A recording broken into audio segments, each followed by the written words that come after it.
యోబు గ్రంథం దగ్గరికి రండి, 11వ అధ్యాయం దగ్గరికి రండి. అందరూ తీయాలి బైబిల్. మీరు నిర్భయంగా నివసించాలంటే మీకు చాలా భయాలు ఉన్నాయి, ఫోబియాలు ఉన్నాయి, చాలా భయాలతో బాధపడతా ఉన్నారు. మీరు చాలా భయాలతో నిర్భయంగా నివసించలేక ఇబ్బంది పడతా ఉన్నారు. ఇదిగో ఈ సమయంలో దేవుడు ఇస్తున్నటువంటి వాగ్దానం ఏంటంటే మీరు నిర్భయముగా నివసిస్తారు. ఓ ఇజ్రాయేలు, మీరు నిర్భయముగా నివసిస్తారు. అయితే ఏం చేయాలి చూడండి, అక్కడ 11వ అధ్యాయం 13వ వచనం దగ్గర నుంచి చదవమ్మా. నీవు నీ మనస్సును తిన్నగా నిలిపిన ఎడల, ఓకే, నీ చేతులు ఆయన వైపు చాపిన ఎడల, ఎస్, పాపము నీ చేతిలో నుండుట చూచి నీవు దాన్ని విడిచిన ఎడల, ఓకే, నీ గుడారములలో నుండి దుర్మార్గతను నీవు కొట్టివేసిన ఎడల, ఇదిగో ఇలా చేస్తే, ఇలా చేసిన ఎడల ఇప్పుడు 15వ వచనం చదవండి. నిశ్చయముగా నిర్దోషివై నీవు సంతోషించెదవు. ఆ తర్వాత మాట చూడండి. నిర్భయుడవై నీవు స్థిరపడి ఉంటావు. దేవునికి స్తోత్రం చెప్పండి. నిర్భయుడవై నువ్వు స్థిరంగా ఉంటావు. భయపడే వాళ్ళు స్థిరంగా ఉండలేరు. అటు పరిగెత్తుతారు, ఇటు పరిగెత్తారు, అటు వెళ్తారు, ఇటు వెళ్తారు. స్థిరంగా ఉంటారు ఎవరు? భయం లేనటువంటి వాళ్ళు. నువ్వు నిర్భయుడవై స్థిరంగా ఉంటావు. ఎప్పుడంటే ఆ పైన చెప్పాడు చూడండి, చేసిన ఎడల, నిలిపిన ఎడల, చాపిన ఎడల, విడిచిన ఎడల, కొట్టివేసిన ఎడల. ఎంత నీట్గా చెప్పాడు చూడండి. మొట్టమొదటిది ఏంటంటే నీ మనస్సును తిన్నగా నిలపాల. ఎలా నిలపాల? ముందు మనస్సుని తిన్నగా నిలపాల. తిన్నగా నిలపాలంటే నిలకడగా నిలపాల. కాసేపు ఆ గుంట, ఈ కాసేపు ఈ గుంట, కప్ప ఎగిరిది చూడండి. అట్లా నిలకడ లేనటువంటి వారంగా ఉండకూడదు. మనం క్రైస్తవంగా మన మనస్సును తిన్నగా నిలపాడాలి. దేవుని మార్గంలో తిన్నగా నిలపాలి. మన మనస్సు నిలకడగా ఉండాలి. మన మనస్సు అటు ఇటు పరిగెత్తకూడదు, అటు ఇటు గంతులు వేయకూడదు. నిలకడ లేని వారంగా ఉండకూడదు. మనం దేవుని నమ్ముకున్నాం అంటే తిన్నగా ఉండటం అంటే ఒక రకంగా దేవుని మీద విశ్వాసం ఉంచటమే. విశ్వాసం ఉంచినటువంటి వాళ్ళు నిర్భయముగా ఉంటారు. దేవునికి స్తోత్రం. విశ్వాసం ఉంచినటువంటి వాళ్ళు స్థిరంగా ఉంటారు. తిన్నగా ఉండటం అంటే విశ్వాసంతో ఉండటం. నా దేవుడు నన్ను నడిపిస్తాడు అని యోబు అంటున్నాడు ఇక్కడ. యోబు యొక్క స్నేహితుడు జోఫర్ అంటున్నాడు ఇక్కడ, నీవు నీ మనస్సును తిన్నగా నిలిపిన ఎడల నువ్వు నిర్భయుడివై ఉంటావు. యోబు గారి మాటలు అతను భయపడే విధంగా ఉన్నాయి. అతను భయపడుతున్నాడు అతనికి వచ్చినటువంటి రోగాన్ని బట్టి, ఆ వ్యాధిని బట్టి. అందుకు జోఫర్ అంటున్నాడు అతని స్నేహితుడు, నువ్వు భయపడుతున్నావు, నిర్భయంగా నువ్వు ఉండాలంటే నువ్వు నీ మనస్సును తిన్నగా నిలుపు. దేవుని యందు విశ్వాసం ఉంచు. నువ్వు నీ మనస్సును తిన్నగా నిలిపితే తప్పకుండా నువ్వు నిర్భయుడివై ఉంటావు. భయం లేకుండా ఉంటుంది నీకు. దేవుడు నీ భయాలన్నిటినీ తొలగిస్తాడు. దేవునికి స్తోత్రం. నీ మనస్సును తిన్నగా నిలిపిన ఎడల. రెండోది ఏమంటున్నాడు? నీ చేతులు ఆయన వైపు చాపిన ఎడల. స్తోత్రం చెప్పండి ఒకసారి. ఎవరి వైపు చాపాలి మన చేతులు? ఏమండి, ఆరాధన చేసేటప్పుడు మీ చేతులు ఎత్తన్నట్టే ఎత్తుతున్నాం మనం. ఎట్టెత్తాలి మన చేతులు? ఎట్టెత్తాలండి? ఎవరన్నా ఒక 500 ఇస్తామంటే ఎటువైపు చాపుతాం మన చేతులు? ఎవరైతే ఇస్తామంటున్నారో వాళ్ళ వైపు చాపుతాం మన చేతులు. అవునా? ఇది ఇవ్వయ్యా అని చేతులు చాపుతాం. సహాయం అన్నమాట. చేతులు చాపటం అంటే సహాయం అడగటం, సహాయం తీసుకోవటం. ఎవరి వైపు చాపాలి మన చేతులు? మనకు సహాయం ఇచ్చే దేవుని వైపు. ఆయన ఎక్కడున్నాడు? ఆయన ఆకాశమందు ఉన్నాడు. దేవునికి స్తోత్రం. పరిశుద్ధాత్మ దేవుడు మన మధ్యలో సంచరిస్తున్నప్పటికీ మన సృష్టికర్త అయినటువంటి దేవుడు ఆకాశమందు ఉన్నాడు. కాబట్టి మన చేతులు ఆయన వైపు చాపాలంట. హల్లెలూయా. ఏది మీరు అందరూ 2 చేతులు అలా ఆకాశం వైపు చాపండి.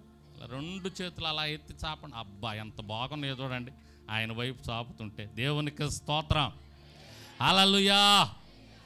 మన చేతులు ఆయన వైపు చాపి ప్రార్థన చేయాలి. మన చేతులు ఆయన వైపు చాపి మనము ఆరాధన చేయాలి. దేవునికి ఇష్టం. ఆయన సహాయాన్ని పంపిస్తాడు. ఆయన సహాయాన్ని పంపిస్తే నువ్వు భయం లేకుండా నిర్భయుడుగా ఉంటావు. దేవునికి స్తోత్రం. అందుకే అంటున్నాడు జోఫరు, నీ చేతులు ఆయన వైపు చాపిన ఎడల. మూడోది ఏమంటున్నాడు?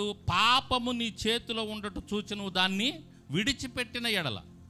పాపం మన చేతిలో ఉన్నప్పుడు మనం చూసి ఆ పాపాన్ని విడిచిపెట్టాలి. ఆ పాపాన్ని విడిచిపెట్టినప్పుడు అప్పుడు నువ్వు భయం లేకుండా ఉంటావు. పాపము చేయటం ద్వారా అనేక రకాలైనటువంటి భయాలు వచ్చేస్తాయి మనకి. పాపం వలన ఏమొస్తాయి?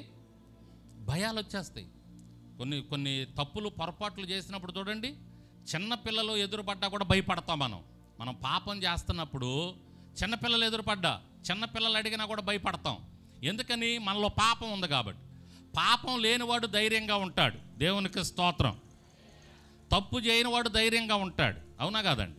తప్పు చేయనివాడు ఎట్టుంటాడు? ధైర్యంగా ఉంటాడు. ధైర్యంగా మాట్లాడు, నేను తప్పు చేయలేదని. తప్పు చేసినవాడు భయపడే, పాపం కలిగి ఉన్నవాడు భయపడతాడు అన్నమాట. అదే ఇక్కడ నువ్వు పాపము నీ చేతిలో ఉండటం చూచి నువ్వు దాన్ని విడిచిన ఎడల, పాపాన్ని విడిచిపెట్టాలి. మన చేతిలో ఉన్నటువంటి పాపాన్ని మనం విడిచిపెట్టాలి. భయాలు పోగొట్టుకోవటానికి దేవుడు చెప్పినటువంటి, పరిశుద్ధాత్మ దేవుడు తెలియజేసినటువంటి సూత్రాలండి ఇవన్నీ కూడా. ఎన్నో భయాలు ఉన్నాయి మనకి. ఈ భయాలన్నీ పోవాలంటే, నిర్భయంగా ఉండాలంటే మనస్సు తిన్నగా నిలపాలి. నీ చేతులు ఆయన వైపు చాపాలి. పాపం నీ చేతిలో ఉన్నప్పుడు నువ్వు దాన్ని విడిచిపెట్టాలి. ఆ తరువాత నీ గుడారములలో నుండి దుర్మార్గతను నువ్వు కొట్టివేసుకోవాలి. 4వది, నీ గుడారాల్లో, నీ ఇంట్లో ఏ పాపం ఉందో, దేవునికి వ్యతిరేకమైన నీ ఇంట్లో ఏముండయో, నీ గుడారంలో ఏముండయో వాటిని నువ్వు తీసేసుకోవాలి. నువ్వు వాక్యాన్ని వింటూ ఉన్నప్పుడు నీకు అర్థమైంది. నువ్వు ఇంటికి వెళ్తావు, నీ ఇంట్లో చూడు, ఒకసారి చూడు, నీ ఇంట్లో మొత్తం కలిగి చూడు, నీ ఇల్లు మొత్తం ఒకసారి తిరుగు. దేవునికి వ్యతిరేకమైన వస్తువు ఏది ఉందో, దేవునికి వ్యతిరేకమైనటువంటి పదార్థం ఏముందో, దేవునికి వ్యతిరేకమైనటువంటి పరిస్థితి ఏముందో వాటిని తీసేసి బయటపడాయి ముందు అర్జెంటుగా. నీ గుడారములో దుర్మార్గత ఉంటే దేవునికి నచ్చదు. దేవునికి వ్యతిరేకమైన నీ ఇంట్లో ఏమున్నా దేవునికి నచ్చదు. కాబట్టి నీ ఇంట్లో ఏమున్నాయో అవి తీసేసుకోవాలి. నీ ఇంట్లో, నీ గుడారములలో నుండి దుర్మార్గతను నువ్వు కొట్టివేసిన ఎడల, దేవునికి స్తోత్రం. అలా మనం కానీ కొట్టివేస్తే మన గుడారంలో నుంచి తప్పకుండా దేవుడు గొప్ప కార్యాలు జరిగిస్తాడు. కాబట్టి నిశ్చయముగా నిర్దోషివై నువ్వు సంతోషిస్తావు, నిర్భయుడవై నువ్వు స్థిరపడి ఉంటావు. ఇవి చేసిన వాళ్ళు ఏ భయాన్ని కలిగి ఉండరండి. యేసు నామంలో భయాలన్నీ పోతాయి అంతే. హల్లెలూయా. భయాలన్నీ పోతాయి. పెద్ద కష్టం రావచ్చు, కష్టం మన ఎదురు ఉండొచ్చు, అయినా మీరు విశ్వాసంతో ఉంటే ఇదిగో మా దేవుడు నడిపిస్తాడు. షడ్రక్ మేషక్ అబేద్నెగో అలాగే భయపడాల రాజుకి. ఎందుకంటే వాళ్ళకి విశ్వాసం ఉంది. వాళ్ళ చేతుల్లో పాపాన్ని వాళ్ళు తీసేసుకున్నారు. వారి గుడారాల్లో దుర్మార్గత లేకుండా చేసుకున్నారు. దేవుని మీద విశ్వాసం ఉంచారు. ప్రతిరోజు చెయ్యి చాపి వాళ్ళు ఆరాధన చేసేవాళ్ళు దేవునికి. కాబట్టి షడ్రక్ మేషక్ అబేద్నెగో భయపడలా, నిర్భయంగా స్థిరంగా ఉంటారు. అందరూ మొక్కారు, వారు మొక్కల. రాజా నీకు భయపడాల్సిన అవసరం లేదన్నాడు. అగ్నిలో పడేశారు. అగ్నిలో పడవేసినా కూడా వాళ్ళు భయపడ్డారండి? భయపడ్డారా? వాళ్ళు భయపడలేదండి. బబులోను దేశమందున ఆ భక్తులు 3 బొమ్మకు మ్రొక్కనందున, బబులోను దేశమందున ఆ భక్తులు 3 బొమ్మకు మ్రొక్కనందున, పట్టి బంధించి రాజు చెరసాలలో వేసే, పట్టి బంధించి రాజు అగ్నిలో పడవేసే, 4వ వాడు తిరగాలేదా? ఓ భక్తుడా రాజు రమ్మని, 4వ వాడు తిరగాలేదా?